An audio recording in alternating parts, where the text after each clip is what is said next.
لیکن مثالیں بے پایاں بھی ہیں.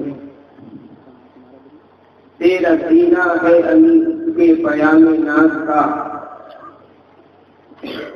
تیرا سینہ ہے علی اس کے پیام ناز کا، جو نظام دہر میں پیدا بھی ہے تنہا بھی ہے. تو بنادا چند کلیوں پر قناعت کر گیا، تو بنادا چند کلیوں پر قناعت کر گیا، ورنہ گلشن میں علاج رنگ دیے داما بھی ہے. معزز سامعین کرام اور عزیز دوستوں، اللہ تبارک و تعالی کا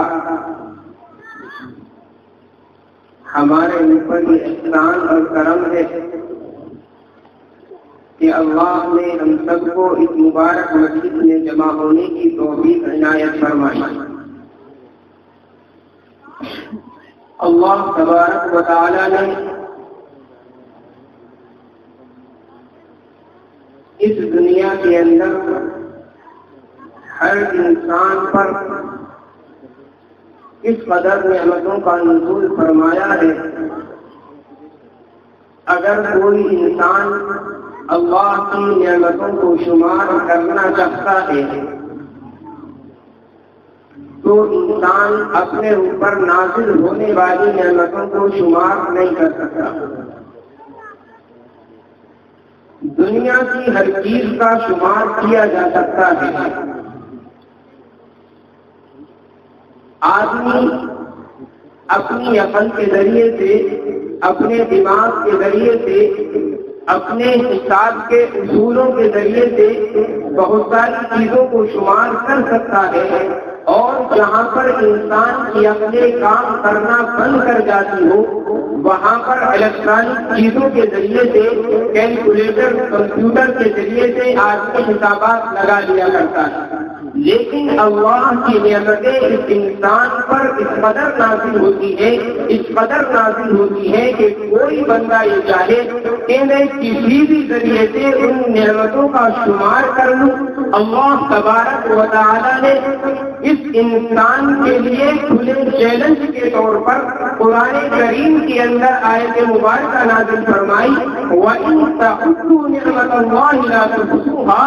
اگر تم اللہ کی نعمتوں کو شمار کرنا چاہو، لا تحصوها، تم اس کو شمار نہیں کر سکتے. دنیا نے آج تک کوئی ایسی مشین، کوئی ایسا آلہ، کوئی ایسی الیکٹرانک چیز ایجاد نہیں کی ہے جو اللہ کی نعمتوں کو شمار میں لا سکے. جہاں پر کمپیوٹر اور کیلکولیٹر کی حدود ختم ہو جاتی ہے، جہاں پر انسانی عقل کام کرنا چھوڑ دیتی ہے، اللہ کی نعمتیں اس سے بھی کہیں زیادہ اس انسان پر نازل ہو رہی ہیں. دن رات ہم اس کا مشاہدہ کرتے رہتے ہیں. انسان اپنے وجود کے اندر غور کرے، اپنی ذات کے اندر غور کر کے دیکھے اللہ نے ایک انسان کی ذات میں کتنی زیادہ نعمتیں انسان کو عنایت فرمائی ہے. جب تک یہ نعمت ہمارے پاس موجود ہے ہمیں اس کا احساس نہیں کہ ہماری ان نعمتوں اللہ کی دی ہوئی اس نعمت کی قدر کیا ہے. اللہ نے ہمیں ہاتھوں سے نوازا، ہمیں یہ احساس نہیں ہے کہ اللہ کی یہ کتنی بڑی نعمت ہے. اللہ نے 2 آنکھیں ہمیں عنایت فرمائی لیکن ہمیں اس کی قیمت کا اندازہ نہیں. یہ 2 پیر عنایت فرمائے، ہمیں اس کی قیمت کا اندازہ نہیں. لیکن میرے بھائیوں، اگر اس کی قیمت کا اندازہ لگانا چاہتے ہو اس آدمی کے پاس جاؤ اور اس سے معلوم کرو. جس آدمی کو اللہ نے آنکھ سے محروم کر دیا ہو وہ تمہیں بتائے گا اس آنکھ کی قیمت کیا ہے.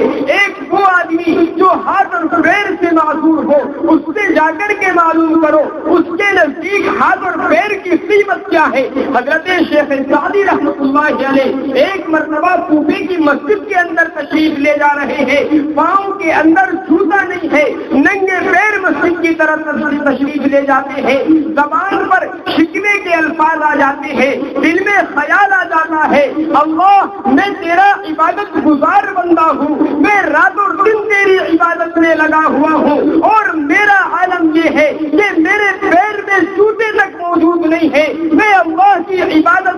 والا، میں اللہ کا نیک بندہ، لیکن تنگدستی کا عالم یہ ہے، پریشانی کا عالم یہ ہے کہ پیر میں جوتے تک نہیں ہے، زبان پر شکوہ ہے، دل کے اندر مختلف خیالات ہے، مسجد کے گیٹ سے اندر تشریف لے جاتے ہیں، جا کر کے دیکھا ایک ضعیف اور کمزور سا بندہ گیٹ پر بیٹھا ہوا ہے، ہاتھ میں کاسے گدائی لیے ہوئے ہے، لوگوں کے سامنے بھیک مانگ رہا ہے۔ حضرت شیخ سعدی نے دیکھا وہ چلنے اور پھرنے سے معذور ہے، شیخ سعدی فوراً سجدے میں گر جاتے ہیں، اللہ سے رو رو کر دعائیں کرتے ہیں، استغفار کرتے ہیں، اللہ آج مجھے جوتا تک نصیب نہیں ہوا تو میری زبان پر شکوہ آ گیا، اے اللہ میں کتنا نا شکرا تھا، میں کتنا نا شکرا تھا کہ میں نے تیری اس نعمت کو نہیں دیکھا کہ تو نے مجھے چلنے کے لیے تو پہلے عنایت فرمائے ہیں۔ اللہ تیرے کتنے ایسے بندے ہیں جو چلنے اور پھرنے سے بھی معذور ہیں۔ تو میرے بھائیوں، قیمت کا اندازہ اس وقت ہوتا ہے جب یہ قیمت انسان سے چلی جاتی ہے، یہ نعمت انسان سے چھن جاتی ہے، اس وقت اس نعمت کی قیمت کا اندازہ ہوگا۔ لیکن ہائے افسوس، جب یہ نعمت چلی جائے گی اس وقت میرے بھائیوں ہم افسوس کریں، اس وقت اس کی قیمت کا اندازہ لگائیں، اس وقت اس کی اندازہ لگانے سے کوئی فائدہ ہمیں پہنچنے والا نہیں۔ اللہ نے یہ نعمتیں ہمیں عنایت فرمائی ہے، اس دنیا کے اندر انسان زندگی گزار رہا ہے اور اللہ نے یہ نعمتوں کا نزول فرمایا ہے۔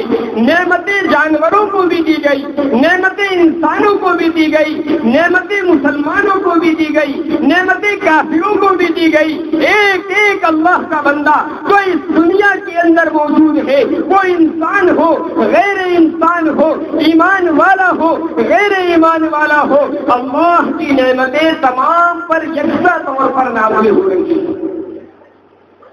آخر اللہ نے یہ نعمتیں عنایت فرمائی تو میرے بھائیوں، ہم کسی کو بھی کوئی ادنا سی چیز دیتے ہیں، یقیناً کوئی نہ کوئی مقصد ضرور ہوتا ہے۔ اللہ نے اتنی نعمتوں سے اس انسان کو نوازا ہے، یقیناً کوئی نہ کوئی مقصود اللہ کا بھی ہے۔ اللہ کا مقصود ان نعمتوں کے دینے سے کیا ہے؟ اللہ نے یہ ہاتھ مجھے دیے ہیں، میں غور کروں میرے اللہ نے یہ ہاتھ کیوں دیے ہیں؟ کیا صرف روٹی پکڑنے کے لیے؟ کیا مال و دولت کو پکڑنے کے لیے؟ میرے اللہ نے یہ دو آنکھیں مجھے عنایت کی ہے، میرے اللہ نے یہ آنکھیں عنایت کیوں کی ہے؟ ان کا مقصود کیا ہے؟ میرے بھائیوں، اللہ تبارک و تعالیٰ نے اس انسان کو جتنی بھی نعمتیں عنایت فرمائی ہے، اگر مجموعی طور پر ہم اس کا مقصد بیان کریں اور مجموعی طور پر اپنے مقاصد زندگی پر غور کریں تو ایک چیز نکل کر کے آتی ہے، وَمَا خَلَقْتُ الْجِنَّ وَالْإِنسَ إِلَّا لِيَعْبُدُونِ۔ انسان کی پیدائش اور پیدائش کے بعد انسان پر ہونے والے جتنے بھی انعامات ہیں، اللہ کے جتنے بھی انعامات کی بارشیں ہیں، میرے بھائیوں، سب کا صرف ایک مقصد ہے، اللہ کی معرفت دنیا کے اندر انسان حاصل کرے۔ اگر اللہ کی معرفت انسان حاصل کر لیتا ہے، بس اس نے مقصد زندگی کو، مقصد نعمت کو پا لیا ہے۔ لیکن ہائے افسوس، بڑے افسوس کے ساتھ میرے بھائیوں کہنا پڑتا ہے، آج ہماری حالت اللہ کی نعمتوں کی کیا ہے؟ ہم کس انداز سے اپنے رب کی